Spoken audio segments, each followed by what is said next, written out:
எதிலும் நிதானத்துடனும் பொறுமையுடனும் செயல்பட்டு வெற்றி காணக்கூடிய மகர ராசி அன்பர்களே, இதுவரை சுகஸ்தானமான 4ஆம் ராசியில் இருந்து வந்த குரு பகவான் சித்திரை மாதம் 18ஆம் நாள் முதல் புத்திரஸ்தானமான 5ஆம் வீட்டில் சஞ்சாரம் செய்ய இருக்கின்றார்.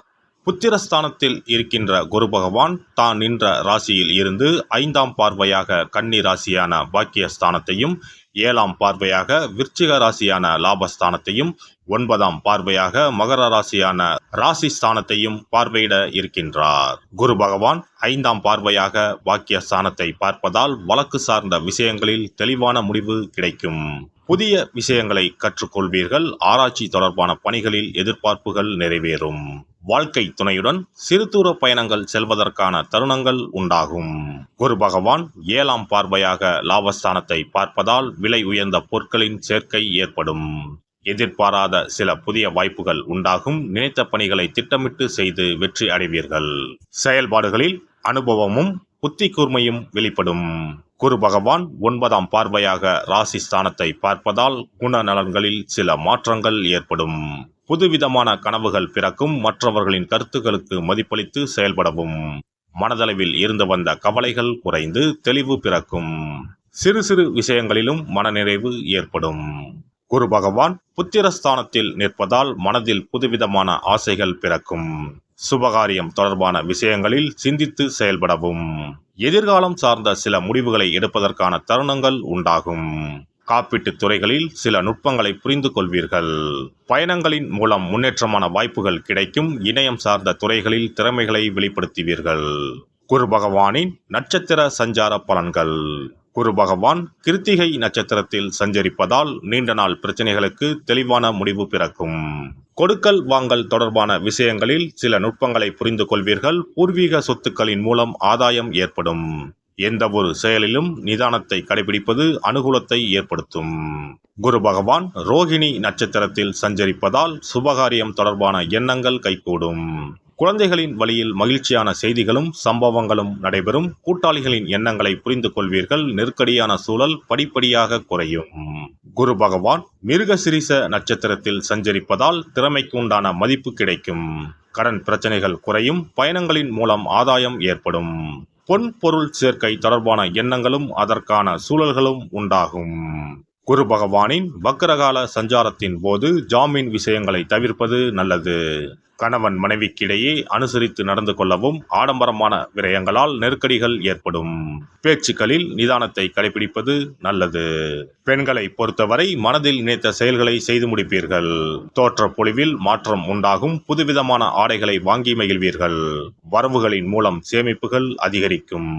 தந்தை வழியில் ஒத்துழைப்பு கிடைக்கும். அலுவலகத்தில் உயர் அதிகாரிகள் சாதகமாக செயல்படுவார்கள். எதிர்பார்த்த சில சலுகைகள் கிடைக்கும். மாணவர்களுக்கு சிந்தனைகளில் தெளிவு ஏற்படும். விளையாட்டுப் போட்டிகளில் திறமைகளை வெளிப்படுத்துவீர்கள். முயற்சிக்கான அங்கீகாரமும் மதிப்பும் கிடைக்கும். முதுநிலை கல்வியில் எதிர்பார்த்த தருணங்கள் அமையும். உத்தியோகஸ்தர்கள் பணி நிமித்தமான சில விஷயங்களில் ரகசியம் காப்பது நல்லது. திறமைக்கு உண்டான மதிப்பு தாமதமாக கிடைக்கும். மற்றவர்கள் செய்யும் செயல்களால் உங்கள் மீதான பொறுப்புகள் அதிகரிக்கும். வழக்கு சார்ந்த விஷயங்களுக்கு பொறுமையை கையாளுவது நல்ல முடிவினை அளிக்கும். வியாபாரிகள் வியாபாரத்தில் அபிவிருத்திக்கான சூழல் உண்டாகும். வெளியூர் மற்றும் வெளிநாட்டு தொடர்புகளின் மூலம் ஆதாயம் அடைவீர்கள். உறவினர்களின் வழியில் ஒத்துழைப்புகள் கிடைக்கும். அரசு அதிகாரிகளிடம் சூழ்நிலை அறிந்து செயல்படுவது நல்லது. கலைத்துறையில் இருப்பவர்களுக்கு நினைத்ததை முடிப்பதற்கான வாய்ப்பு உண்டாகும். திறமைக்குண்டான மதிப்பும் அங்கீகாரமும் கிடைக்கும். மனதளவில் புத்துணர்ச்சியும் புதிய விஷயங்கள் சார்ந்த தேடல்களும் அதிகரிக்கும். சக கலைஞர்களின் ஒத்துழைப்பு கிடைக்கும். அரசியல்வாதிகள் வாக்குறுதிகள் அளிக்கும் போது சூழ்நிலை அறிந்து செயல்படவும். உடன் இருப்பவர்கள் பற்றிய புரிதல்கள் ஏற்படும். உடல் ஆரோக்கியம் தொடர்பான பிரச்சனைகள் குறையும். நடைபெற இருக்கின்ற இந்த குரு பயிற்சியால் பணிபுரியும் இடத்திலும் குடும்பத்திலும் மதிப்பும் மரியாதையும் உயர்வதற்கான வாய்ப்புகள் உண்டாகும். புதுமையான சில விஷயங்களில் விழிப்புணர்வுடன் இருப்பது தேவையற்ற விரயத்தை தவிர்க்கும். செவ்வாய்க்கிழமை தோறும் விநாயகருக்கு தேங்காய் எண்ணெயில் தீபம் ஏற்றி வழிபாடு செய்து வர சிந்தனைகளில் தெளிவும் சுபிட்சமும் ஏற்படும். இனி குரு பகவானின் அருளை பெறுவதற்கு வியாழக்கிழமையில் எப்படி விரதம் இருக்க வேண்டும் என்பதனை பற்றி காண்போம். குரு பகவானின் அருள் இருந்தால்தான் வாழ்வில் மங்கள காரியங்கள் தடையின்றி நடந்து கொண்டே இருக்கும். இவரின் அருளை பரிபூர்ணமாக பெற வேண்டும் என்றால் அவருக்குரிய வியாழக்கிழமையில் விரதம் இருந்தாலே போதும்.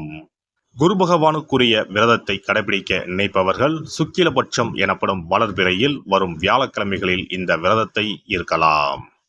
ஒரு வருடத்தில் தொடர்ந்து 16 வளர்பிறை வியாழக்கிழமைகள் வரும். இந்த நாட்களில் விரதம் இருந்தால் எண்ணற்ற பலன்கள் கிடைக்கும். 3 ஆண்டு காலம் இந்த விரதத்தை கடைபிடித்தால் குரு பகவானின் பூரண அருள் வாழ்நாள் முழுவதும் கிடைக்கும். வியாழக்கிழமை விரதம் இருக்கும் முறை. வியாழக்கிழமை அன்று அதிகாலையில் எழுந்து குளித்து மஞ்சள் நிற ஆடை அணிந்து உறுதியாக விரதம் இருக்க வேண்டும். அருகில் உள்ள கோவிலின் நவகிரக சன்னதிக்கு சென்று குரு பகவானுக்கு சந்தனம், மஞ்சள் போன்றவற்றை கொண்டு அபிஷேகம் செய்ய வேண்டும். பிறகு குங்குமப்பூ கலந்த பசும்பாலை கொண்டு குரு பகவானுக்கு அபிஷேகம் செய்து வழிபட வேண்டும். மஞ்சள் நிற பூக்கள் சாற்றி மஞ்சள் நிற இனிப்புகளை நைவேத்தியம் செய்து வழிபட வேண்டும். மாலை நேரத்தில் மஞ்சள் நிற இனிப்புகள், ஆடைகள் போன்றவற்றை வறுமை நிலையில் இருப்பவர்களுக்கு தானமளிப்பது நல்லது. இரவில் உப்பு சேர்க்காத உணவை சமைத்து சாப்பிட்டு வியாழக்கிழமை விரதத்தை நிறைவு செய்யலாம். குரு பகவானை வழிபடும் முறை. குரு பகவானுக்கு தேங்காய் எண்ணெய், நல்லெண்ணெய், நெய் ஆகிய 3ஐயும் கலந்து விளக்கேற்ற வேண்டும். குரு பகவானுக்கு ஏற்றப்படும் விளக்குகளின் எண்ணிக்கை 11 அல்லது 21ஆக இருப்பது சிறந்தது. குரு பகவானுக்கு பிடித்த மலர்கள் முல்லை, மல்லிகை. ஆகையால் அவருக்கு முல்லை அல்லது மல்லிகை மாலையை அணிவித்து கொண்டை கடலையை படைத்து வழிபடுவது சிறந்தது.